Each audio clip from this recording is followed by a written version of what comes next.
Hey, boys and girls. This week we are learning about drawing conclusions. And if you watched the video right before you watch or listen to this story, you will know that when you draw conclusions, you're trying to figure out things the author leaves out. So you have to use details from the story, and you have to use what you already know about certain things in the story to help you figure out what the author wants us to know about the characters and the setting and the plot. So today we are reading a story, and it is called Mole and the Baby Bird. And the author is Marjorie Newman, the illustrator Patrick Benson. This is an animal fantasy. And that is because the characters are animals and they talk like people. And this is a fake story. And our question this week is, how can we look at things in a different way? Maybe to try and figure something out. All right, here we go.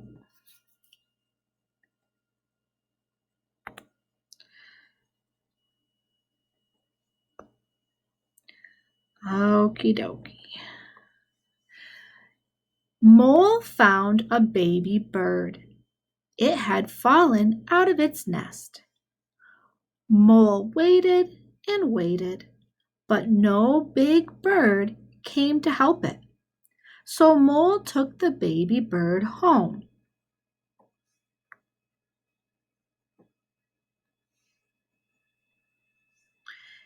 He made a nest for it. Look, he said to his mother.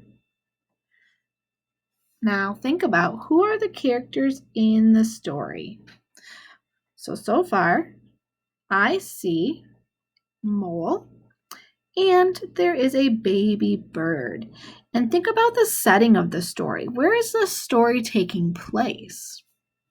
Looks like they're outside. And when is this happening? Probably during the day, because it looks sort of sunny in the background.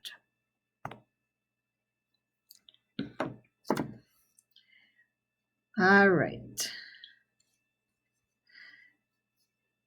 It's very, very hard to take care of a baby bird, she said. They usually die, said his dad. My bird won't die, said Mole. His friends helped him find food for the baby. His mother showed him how to feed it. Mole fed it whenever it chirped. So let's think about, why do you think Mole waited for a big bird to come before he took it home? Why would he wait for the big bird before he took it home?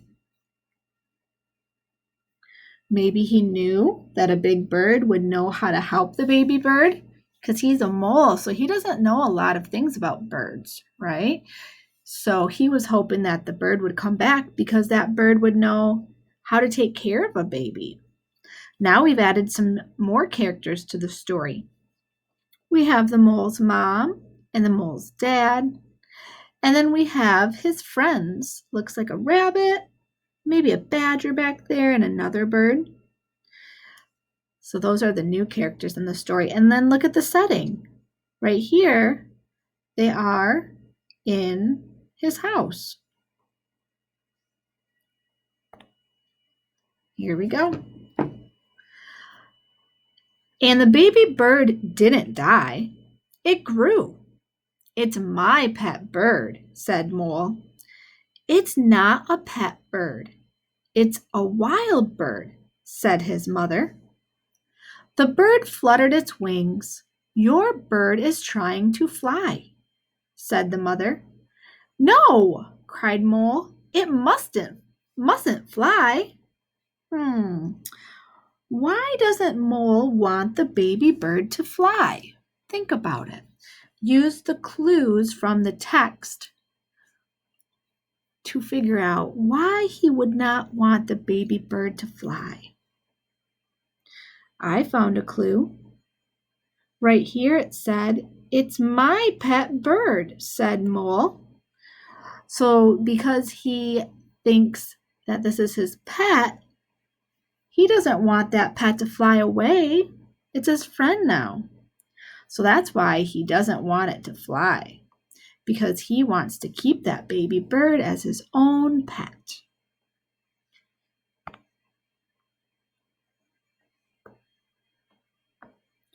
All right.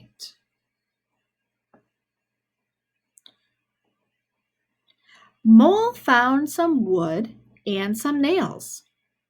He borrowed his dad's toolbox. "What are you making?" asked his dad. "I'm making a cage for my pet bird," said Mole. "It's not a pet bird, it's a wild bird," said his dad.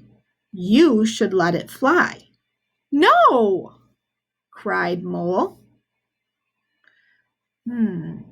Let's look at Mole. How is he feeling? You can look at his face to see that maybe he's a little sad. And he also yelled when his dad said that you should let it fly. He yelled, "No!"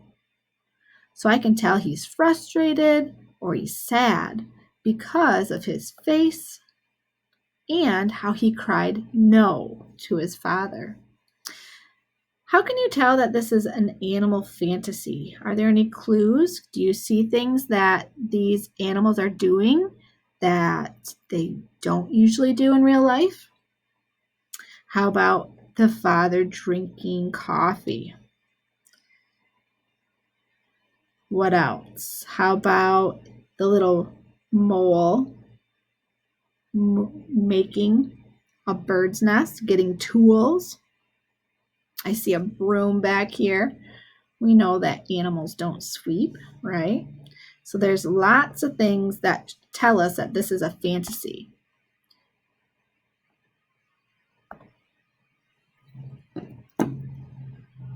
He put his bird into its new cage. The bird was sad. Mole's mother was sad too, but Mole kept his bird because he loved it. Then Granddad came to visit. He looked at Mole's pet bird. Presently, Granddad said, "Let's go for a walk, little Mole." So now let's think, why is that baby bird sad? Why do you think he's sad? Maybe because he's in a cage and he doesn't want to be in a cage. He wants to be able to fly because he's a bird, right? Why would his mother be sad? Maybe because he's keeping that bird even though they told him no and he's not listening. We have a new character in the story. There's Granddad. He's going to take the little mole for a walk.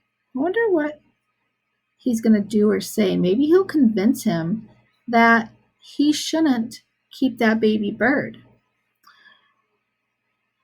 All right, let's go to the next page.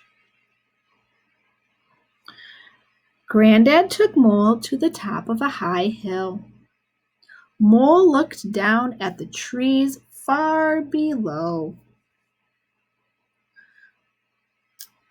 What do Mole and Granddad see when they stand at the top of the hill? It doesn't tell us, right? The author doesn't say that they see certain things, but we can tell what they're seeing. What do they see while they're on the top of that hill? What about some birds? There's a bird there and a bird here.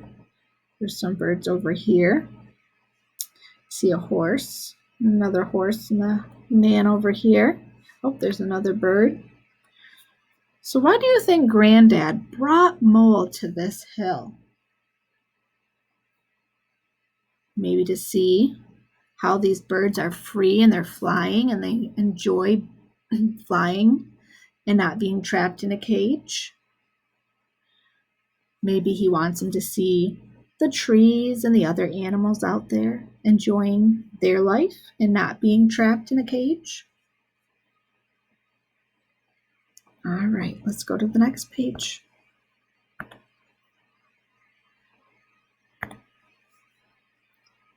He felt the wild wind trying to lift him.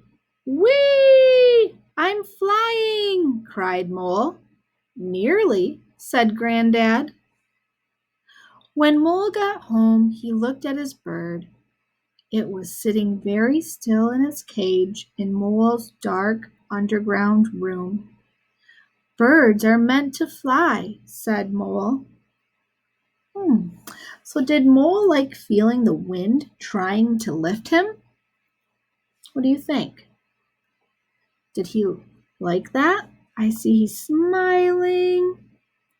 And he also says, whee, I'm flying. So those are clues that tell me that he enjoyed feeling like he was going to fly. His face and the words helped me figure that out. The author didn't tell me. I used the clues to help me. All right, let's see what he does.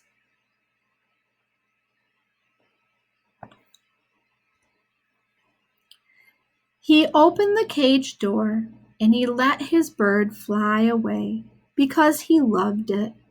Then he cried. The next day, Mole went into the forest. He saw his bird flying, soaring free, and Mole was glad. Why do you think Mole cries? What made him cry and become sad? Do you think maybe it's because his bird flew away and he knows he's going to miss him? Right? Because he loved it. And that's why ultimately why he let him go, is because he loved that bird so much he did not want to see it suffering in a little cage. He wanted him to be free in the wild.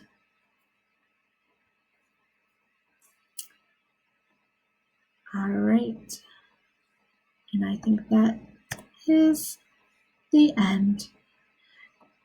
You can see the author,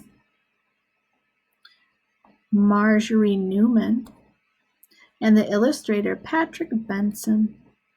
They're the ones that created this story. So now we're going to have some questions about the story and drawing conclusions. So if you need to, you can always come back and find the answers in the story if you need some help.